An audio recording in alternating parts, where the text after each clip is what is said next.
Selama ribuan tahun, ia berdiri dalam keheningan mutlak di bawah terik matahari Mesir. Wajahnya yang terkikis waktu senantiasa menatap cakrawala timur, jauh sebelum nama Firaun pertama pun pernah terukir. Dipahat langsung dari satu punggung batu kapur yang utuh, Sphinx Agung adalah sesuatu yang tak tertandingi di muka bumi ini. Panjangnya 73 meter, tingginya 20 meter. Sebuah monumen begitu megah sehingga generasi demi generasi telah lahir dan wafat di bawah bayang-bayangnya, tanpa pernah mampu menjawab satu pertanyaan yang paling mendasar. Siapa yang membangunnya? Selama berabad-abad, jawabannya tampak sudah pasti. Sphinx dipahat sekitar 4.500 tahun yang lalu untuk Firaun Khafra, berdiri sebagai penjaga abadi kompleks piramidanya. Ia menjadi salah satu dari sedikit kepastian yang tak terbantahkan dalam dunia arkeologi. Namun monumen itu sendiri tak pernah berhenti mengajukan pertanyaan-pertanyaan yang membuat tak nyaman. Tubuhnya yang lapuk menceritakan kisah yang berbeda dari piramida-piramida di sekitarnya. Proporsinya tidak serupa dengan monumen kerajaan manapun yang pernah ada.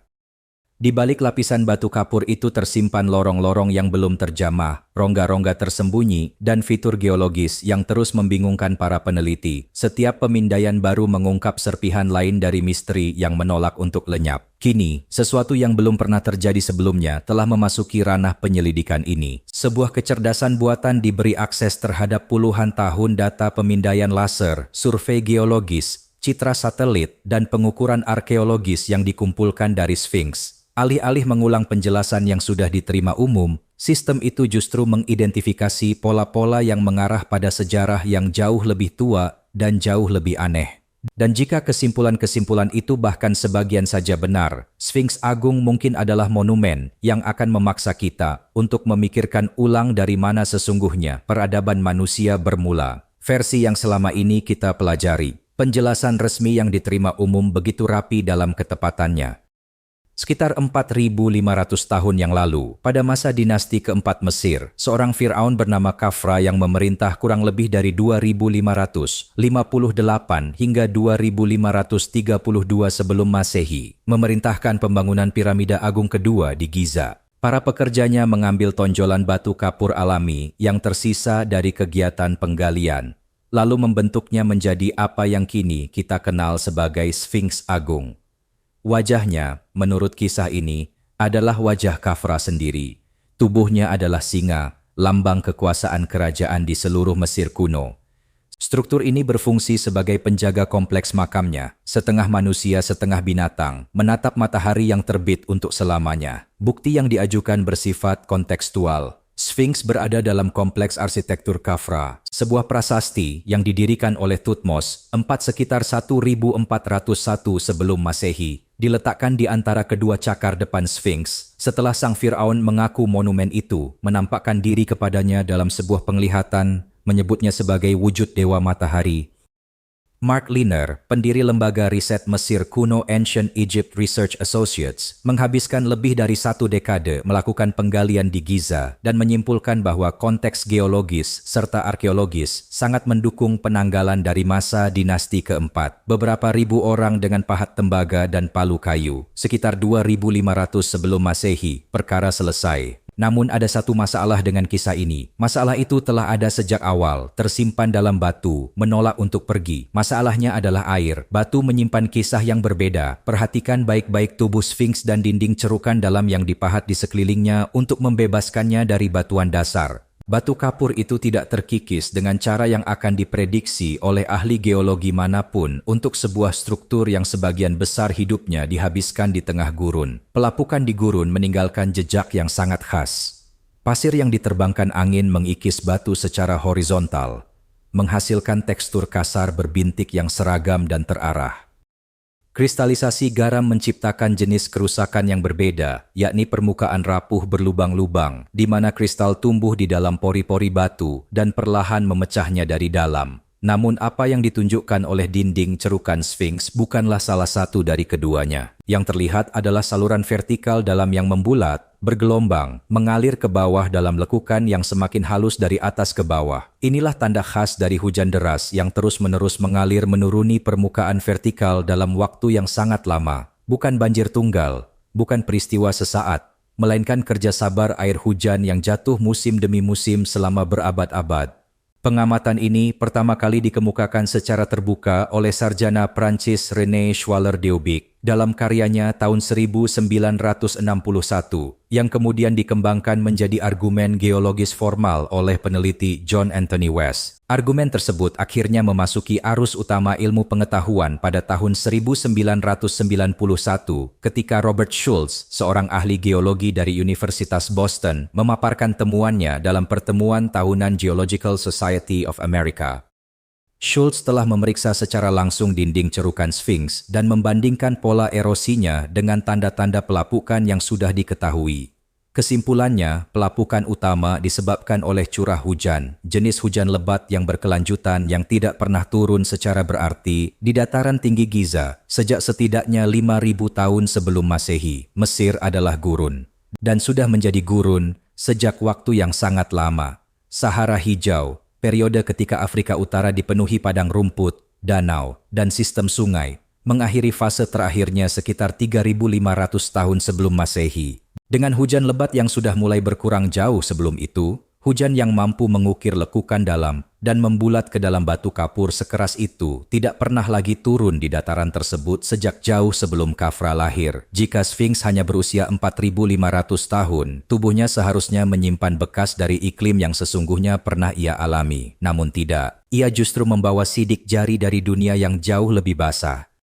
Agar erosi itu bisa ada, Sphinx haruslah sudah berdiri ketika hujan-hujan itu masih turun, yang mendorong perkiraan waktu pembangunannya mundur, bukan hanya beberapa abad, melainkan berpotensi ribuan tahun ke belakang, ke suatu masa ketika, menurut semua yang pernah kita pelajari, belum ada kota, belum ada raja, belum ada tenaga kerja terorganisir yang mampu memahat struktur sebesar ini. Selama puluhan tahun, inilah kebuntuan yang terjadi. Robert Schoch menunjuk tanda-tanda air. Mark Lehner dan Zahi Hawass menunjuk sang Fir'aun dan konteks arkeologisnya. Tidak satu pun pihak yang mampu memaksa pihak lain untuk bergeser. Disitulah persoalan ini terdiam, diawasi, dan diperdebatkan, sampai seseorang memutuskan untuk mendekatinya dengan cara yang berbeda. Mesin yang datang dengan tangan kosong. Mereka berhenti bertanya kepada manusia yang masing-masing sudah membawa jawaban favoritnya ke dalam ruangan. Bahkan sebelum melihat buktinya, mereka menyerahkan masalah ini kepada Grok, kecerdasan buatan yang dikembangkan oleh perusahaan XAI milik Elon Musk. Alasannya adalah satu kualitas yang dimiliki mesin, namun tidak bisa ditiru oleh seumur hidup beasiswa.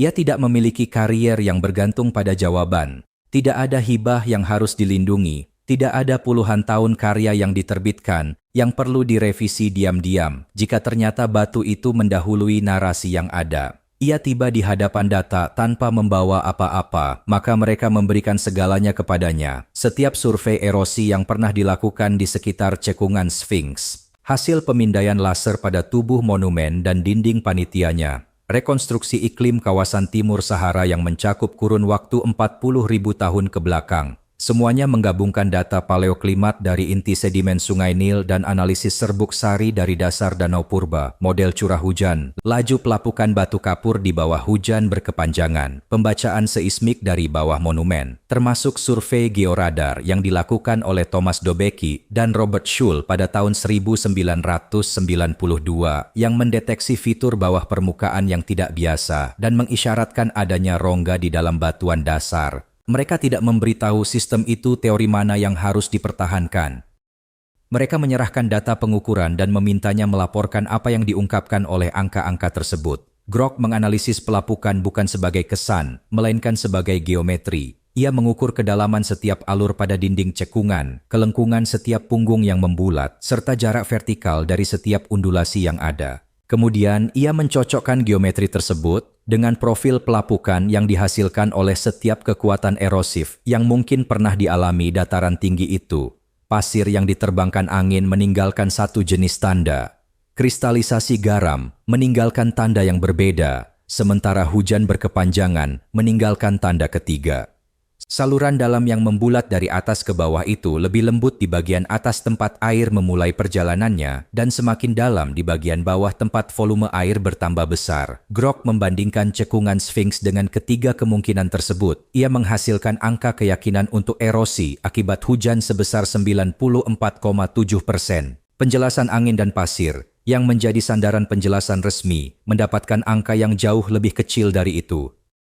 Bukan mustahil, hanya saja kalah jauh secara statistik. Namun angka keyakinan saja hanyalah sebuah argumen, bukan kesimpulan. Maka mesin itu melakukan apa yang belum pernah tuntas diselesaikan oleh perdebatan para ahli. Ia mengajukan pertanyaan lanjutan. Berapa lama, berapa tahun curah hujan diperlukan untuk mengukir alur sedalam itu ke dalam batu kapur dengan kekerasan tertentu di bawah tingkat curah hujan yang sesuai dengan periode Sahara Hijau, laju pelapukan batu di bawah curah hujan yang diketahui bisa diukur dan memang sudah pernah diukur. Grok menjalankan kedalaman erosi tersebut terhadap model curah hujan untuk periode basah terakhir yang pernah dialami Sahara.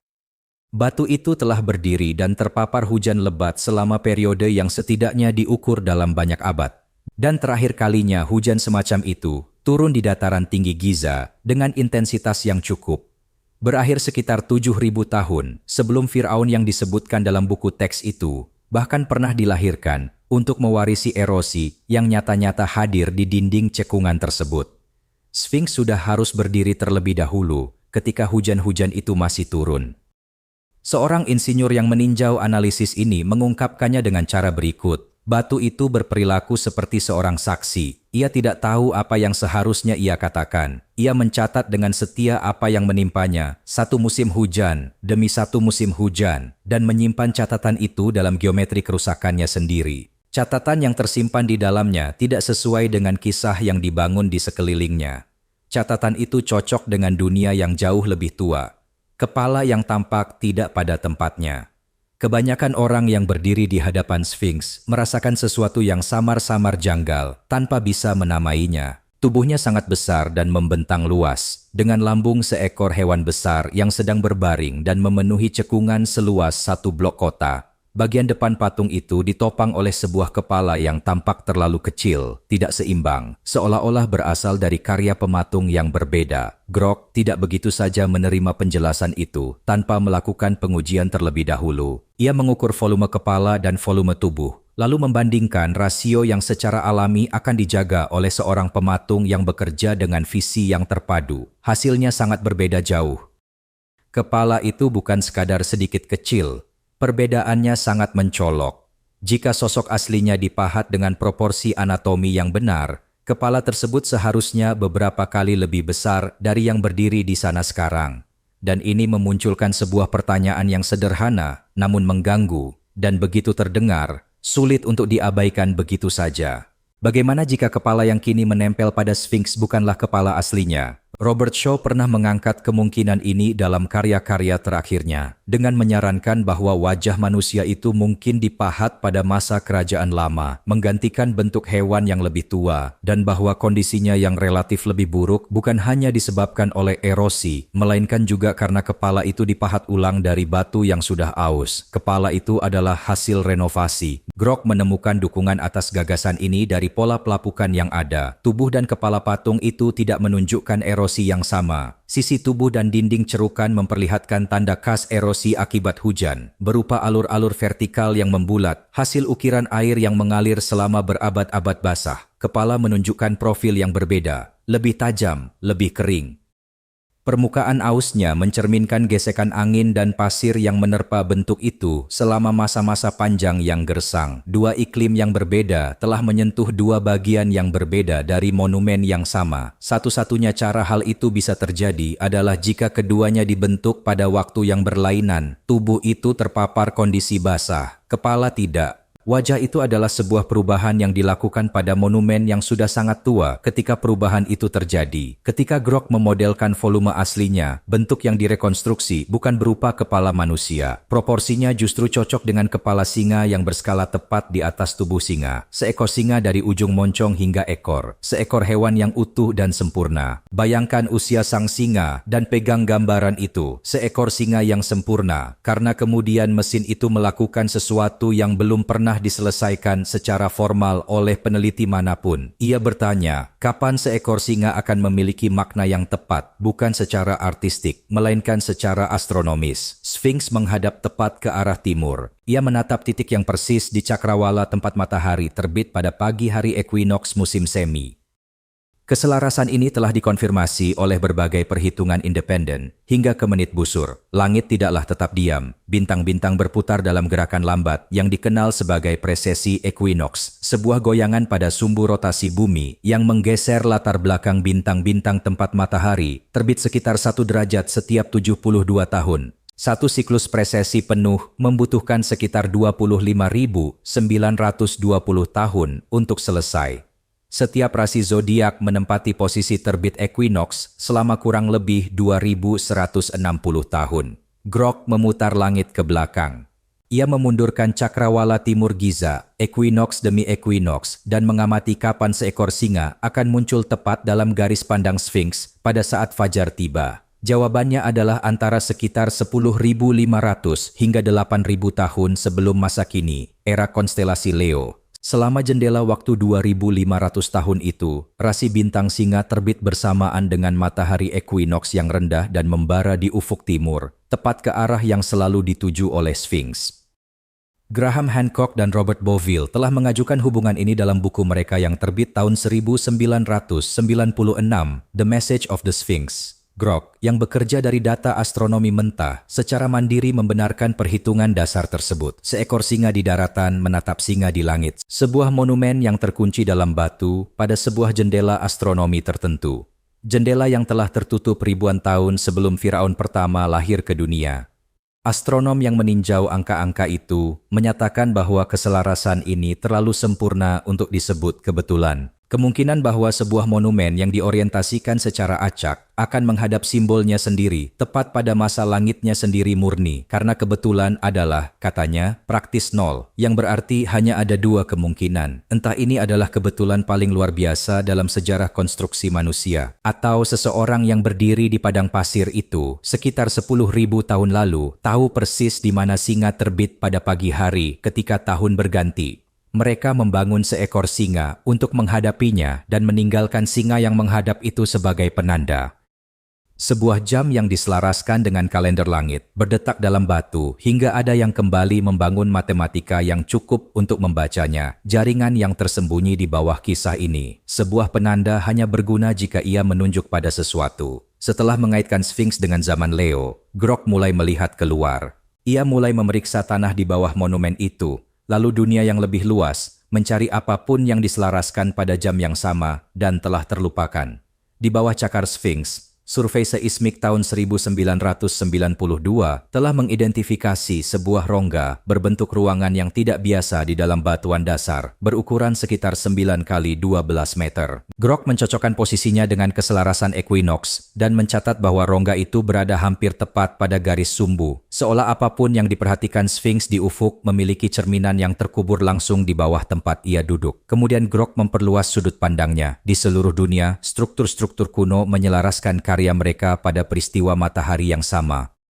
Ketika Grok mulai memetakan situs-situs ini pada satu peta dan mengukur hubungan geometris di antaranya, yang muncul bukanlah sebaran acak dari budaya-budaya yang tidak terhubung dan secara kebetulan sampai pada intuisi yang sama. Yang muncul adalah sesuatu yang ditandai oleh mesin itu sebagai sebuah jaringan. Perhatikan apa yang diletakkan Grok pada peta itu. Göbekli di Turki bagian tenggara yang penanggalan karbonnya menunjukkan kisaran antara sekitar 9.500 hingga 8.000 tahun sebelum Masehi. Struktur monumental tertua yang dikenal dalam catatan arkeologi, lebih tua dari Stonehenge lebih dari 6.000 tahun. Dibangun oleh orang-orang yang, menurut penjelasan umum, seharusnya belum memiliki organisasi sosial atau pengetahuan teknologi untuk membangunnya. Para pembangunnya sendiri dengan sengaja mengubur situs itu sekitar 8.000 tahun sebelum Masehi, dengan alasan yang hingga kini belum dipahami. Sacsayhuaman di Peru, di mana batu-batu poligonal yang saling mengunci dengan bobot hingga 360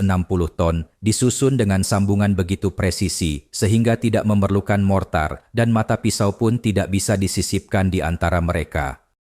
Sebuah toleransi yang hingga kini sulit dijelaskan oleh para insinyur modern menggunakan teknologi apapun yang masuk akal dikaitkan dengan para pembangun pra-Kolumbia. Stonehenge yang berada di dataran Salisbury, di mana batu-batu birunya diangkut dari Wales dari jarak sekitar 240 mil dengan penyelarasan matahari yang telah dikonfirmasi oleh para arkeoastronom. Pembangunannya dimulai sekitar 3.000 tahun sebelum Masehi Namun penggunaan lokasi ini tampaknya jauh lebih tua dari itu. Ketika Grok mengukur hubungan sudut antara situs-situs ini, ia tidak menemukan keacakan. Yang ditemukannya adalah kesesuaian. Sekumpulan proporsi sudut yang sama terus berulang dari satu situs ke situs lain, seolah setiap monumen ini diposisikan mengacu pada satu referensi mendasar yang sama, sebuah template yang tidak pernah dijelaskan oleh peradaban manapun yang masih bertahan hingga kini. Seorang insinyur yang meninjau analisis ini menyatakan bahwa yang paling mengganggunya bukan satu penyelarasan tertentu, melainkan pengulangan yang terjadi. Satu situs yang mengarah ke fajar equinox bisa disebut kebetulan biasa. Dua situs yang berbagi penyelarasan masih bisa dianggap kesamaan kebetulan. Namun selusin situs yang tersebar di berbagai benua, terpisah ribuan mil dan ribuan tahun, berbagi bukan hanya target matahari yang sama, tetapi juga proporsi internal yang sama dan hubungan yang sama terhadap posisi bintang tertentu. Itu bukan budaya yang menyebar dari satu tempat ke tempat lain. Itu adalah template yang sedang diikuti. Dan sebuah template mengisyaratkan adanya yang asli. Seseorang telah menggambar rencananya terlebih dahulu.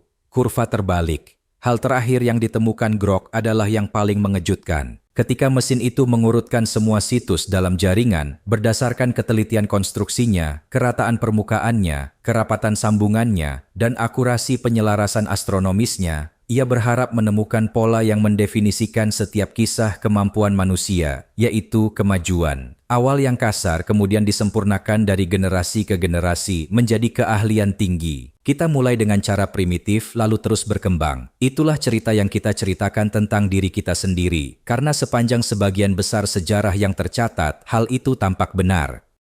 Namun data menunjukkan hal yang sebaliknya. Struktur-struktur tertua dalam jaringan ini justru dibangun dengan paling presisi. Sambungan-sambungan paling tua adalah yang paling rapat. Penyelarasan yang paling tua adalah yang paling akurat. Dan seiring berjalannya waktu dari monumen-monumen paling awal itu, kualitasnya justru menurun. Sudut-sudut mulai meleset. Batu-batu yang dulunya dipasang tanpa celah mulai membutuhkan pengisi. Penyelarasan yang dulunya mengarah dengan sangat tepat mulai melenceng. Pengetahuan itu tidak terakumulasi, ia justru terkikis. Setiap generasi pembangun mewarisi sedikit lebih sedikit dari pemahaman aslinya. Mereka menyalin bentuk dari apa yang ada sebelumnya tanpa benar-benar memahami matematika di baliknya. Bentuknya bertahan melewati perjalanan waktu, namun presisinya tidak. Grok melaporkan temuan ini dalam satu kalimat saja. Kurva presisi itu terbalik. Para pembangun bukan sedang belajar, mereka sedang melupakan. Renungkan apa artinya itu. Sphinx dan jaringan monumen yang tampaknya ia jangkarkan bukanlah awal dari sesuatu. Mereka adalah gema terakhir dari sesuatu yang sudah mencapai puncaknya. Karya terakhir yang kompeten dari sebuah pengetahuan yang sudah dalam kemunduran, diabadikan dalam batu justru karena batulah yang mampu bertahan lebih lama dari orang-orang yang membentuknya. Selama 2 abad, kita telah membayangkan diri kita sebagai puncak peradaban. Memandang ke belakang dengan rasa kasihan pada mereka yang dianggap primitif, yang dulu berjuang menuju apa yang kini telah kita capai. Namun peta Grok menyarankan sesuatu yang berbeda. Kita mungkin bukan puncak dari apapun. Kita mungkin adalah pemulihan itu sendiri, bekas luka dalam catatan sejarah. Ada sebuah tanggal yang terus-menerus dimunculkan oleh jaringan ini. Sekitar 12.000 tahun yang lalu, catatan geologis menyimpan sebuah batas yang penuh kekerasan dan terjadi secara mendadak. Batas itu dikenal sebagai Younger Dryas, salah satu pembalikan iklim paling drastis dan cepat dalam 100.000 tahun terakhir. Suhu di seluruh belahan bumi bagian utara turun drastis hanya dalam hitungan puluhan tahun. Di Amerika Utara, megafauna yang telah mendominasi daratan selama puluhan ribu tahun lenyap seketika dalam sekejap mata geologis. Sebuah hipotesis yang diajukan pada tahun 2007 oleh para peneliti, termasuk Richard Firestone dari Lawrence Berkeley National Laboratory, menyatakan bahwa peralihan ini dipicu atau diperparah oleh benturan komet atau asteroid yang buktinya mencakup lapisan tipis berisi nanodiamond quartz yang mengalami tekanan ekstrim, dan butiran bulat kosmis yang ditemukan di berbagai situs arkeologi di Amerika Utara dan Eropa tepat pada batas tersebut. Hipotesis benturan Younger Dryas ini secara resmi diterbitkan dalam Proceedings of the National Academy of Sciences pada tahun 2007 dan sebuah studi tahun 2018 dalam Journal of Geology mengidentifikasi anomali platinum terbesar yang pernah tercatat dalam inti es tepat di batas yang sama ini. Platinum menjadi penanda benturan kosmis yang dapat diandalkan karena sangat langka di kerak bumi, namun terkonsentrasi pada jenis material asteroid tertentu. Apapun penyebabnya, Younger Dryas adalah jenis peristiwa yang mengakhiri sebuah dunia. Jenis keretakan yang akan membuat orang-orang di sisi lainnya harus bekerja dari serpihan-serpihan ingatan yang tak lagi bisa mereka susun kembali secara utuh. Monumen-monumen dalam jaringan itu mengelompok di sisi jauh dari luka itu. Muncul dalam catatan sekitar 10.000 hingga 9.500 tahun sebelum Masehi setelah es kembali mencair. Dalam 12.000 tahun antara Younger Dryas dan masa kini, permukaan laut global naik sekitar 120 meter, menenggelamkan wilayah pesisir tempat sebagian besar populasi manusia selalu bermukim. Apapun bukti fisik yang ditinggalkan peradaban pra-Younger Dryas di garis pantai tersebut, kini berada di bawah dasar lautan modern, tidak dapat dijangkau oleh arkeologi konvensional. Monumen-monumen yang ada di daratan adalah, pada dasarnya, para penyintas dibangun cukup tinggi untuk melampaui banjir. Seolah-olah sebuah bangsa yang menyaksikan akhir dunia mereka mendekat melakukan satu hal yang bisa dilakukan peradaban yang sekarat, untuk berbicara melampaui bencana yang akan menghampiri mereka. Mereka tidak menuliskannya dalam sebuah bahasa. Bahasa mati bersama orang-orang yang menuturkannya. Mereka mengukir pesannya ke dalam batu, ke dalam sudut-sudut, ke dalam penyelarasan astronomi yang hanya bisa dipecahkan oleh peradaban masa depan setelah cukup membangun kembali pengetahuan matematika untuk membaca apa yang sengaja dikodekan. Seekor singa yang memandangi fajar era astronominya sendiri. Sebuah ruang di bawah kakinya pada garis equinox. Sebuah jaringan penanda yang membentang di seluruh planet, masing-masing menyampaikan hal yang sama dalam satu-satunya bahasa yang bertahan dari segalanya. Kami pernah ada, kami tahu. Memperingatkan tentang apa? Itulah satu hal yang tidak bisa dikatakan oleh Grok. Mesin itu menemukan pesannya, namun ia tidak bisa membaca maknanya. Ia mengidentifikasi struktur sebuah komunikasi yang ditinggalkan dalam batu dan langit, lalu menelusuri geometri dari apa yang sedang ditunjuk. Namun isi dari apa yang ditunjuk itu dibiarkannya kosong. Dan kekosongan itulah yang mungkin menjadi hasil paling menggelisahkan dari semuanya. Kita membangun sebuah pikiran tanpa agenda, tanpa karir yang perlu dilindungi, tanpa buku teks yang perlu dipertahankan. Kami arahkan teknologi itu ke objek tertua yang pernah dikenal peradaban kita dan kami tanyakan apa yang ia lihat. Jawaban yang kembali bukan sekadar konfirmasi bahwa kita selama ini sudah benar. Yang kembali adalah sebuah batas bawah waktu, sebuah tanggal, kurva presisi, jaringan koneksi, kunci astronomis, dan sebuah bisikan tenang bahwa sesuatu pernah ada sebelum kita. Sesuatu yang memahami hal-hal yang baru kini, mulai kita susun kembali. Sphinx masih duduk di sana, di tengah hamparan gurun. Ia telah menatap cakrawala yang sama sejak sebelum Firaun pertama pun lahir ke dunia. Ia tidak pernah berubah. Ia tidak pernah menyembunyikan apapun. Kita saja yang belum punya kemampuan untuk membacanya. Sampai akhirnya kita membangun alat pembaca itu sendiri dan menyerahkan batu itu ke tangannya. Maka inilah yang ingin aku ketahui. Jika Sphinx dibangun untuk menyaksikan fajar zaman Leo, dan jika singa itu adalah sebuah jam yang berdetak selama 10.000 tahun, menurutmu ke arah mana jam itu sedang menghitung? Apakah ini peringatan bagi apa yang pernah tenggelam? Atau sebuah isyarat tentang sesuatu yang belum tenggelam? Tulis pembacaanmu yang jujur di kolom komentar, dan jangan lupa berlangganan karena situs-situs lain dalam jaringan itu sedang dianalisis sekarang juga, yang lebih tua, yang lebih aneh, duduk di atas kisi yang sama. Kamu ingin ada di sini ketika hasilnya datang. Sang singa telah menatap cakrawala itu sejak sangat lama. Satu-satunya hal yang berubah adalah bahwa kita akhirnya berbalik untuk melihat apa yang sedang ia tatap.